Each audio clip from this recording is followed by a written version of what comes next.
She woke up sweating.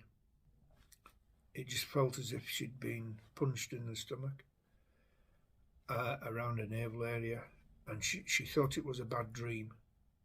She realised that was a mark, a red mark, on just underneath her clavicle on her chest. Dismissing it as a bad dream, she went back to bed and fell into a deep sleep.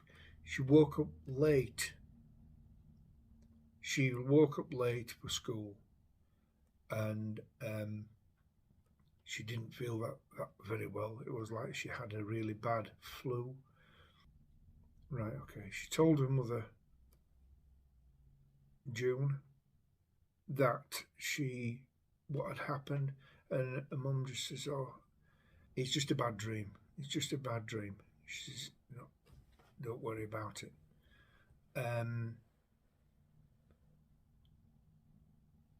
When she was outside she went outside to take some air, and she didn't feel hungry at all. And a policeman in a car, he thought, a light blue car with a white roof, a really big car, came around and was driving past, and she started talking to him, and she started telling him what she felt. She's saying that this sheriff or this police officer's name was a man called Bubba Jim, and she says that he laughed and said, "Oh, you're having a bad dream," and dismissed it. She tried to then report it. She says, "No, I really want," and he says, "You're making it up. You know, he didn't want to know," and she couldn't dismiss it because it was in the back of her mind, and the pain in the stomach and all that, just underneath the clavicle on her chest, was all very real. She kept going on and dismissing it, but she couldn't stop, and it kept happening and happening and happening. And it got to the stage where it stopped happening for a while, and she was in. Right, thank you. She says, this is gone forward now to when I was 30.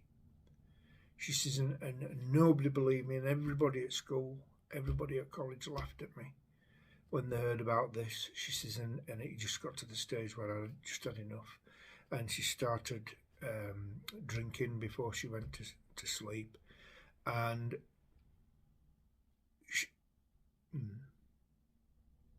right. All right, okay. Right, okay. She's saying that she was dreaming that her Auntie May had come to see her and said, "Come on, hold my hand." And she'd had a lot of alcohol. And when she realised what had happened, she passed into the world of spirit. Her heart had stopped. And her Auntie May said, "Come on, we'll take you home." And yeah, she says, nobody ever believed me. Everybody thought I was, these are her words, crazy. She says, and I wasn't crazy. I didn't make it up. She says, and I am telling the truth. But she's glad that she's come forward today and told her story. She says, I was so frightened. And you don't get over that fear. You learn to live with that fear. She says, and I learned to live with that fear. She says, until I couldn't take any more. She says, I didn't like the alcohol, but she says that was the only way I could get to sleep.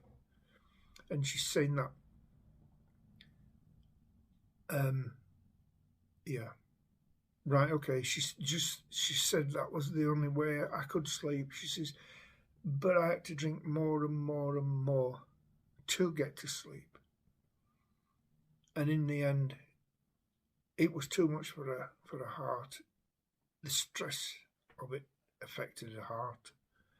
And she's saying, I just couldn't, I didn't want to live with it anymore. And she was then taken out of her body and took over to the other side, or taken over to the other side. And she just feels relieved by telling a story, because the police didn't believe her. Her mum didn't believe her. Her dad didn't believe her. She says, I never got on with my dad anyway. She says, but he just, nobody believed me. And she says, I had to live with that pain and that what had happened to me. And it happened again and again and again. She says, it didn't happen every night. But she says, it started happening more or less the same time every month. And then it went down to every couple of months. She says, and then all of a sudden, she says, it were every other week. She says, and then it were every week. She says, and I just, nobody ever saw these beings.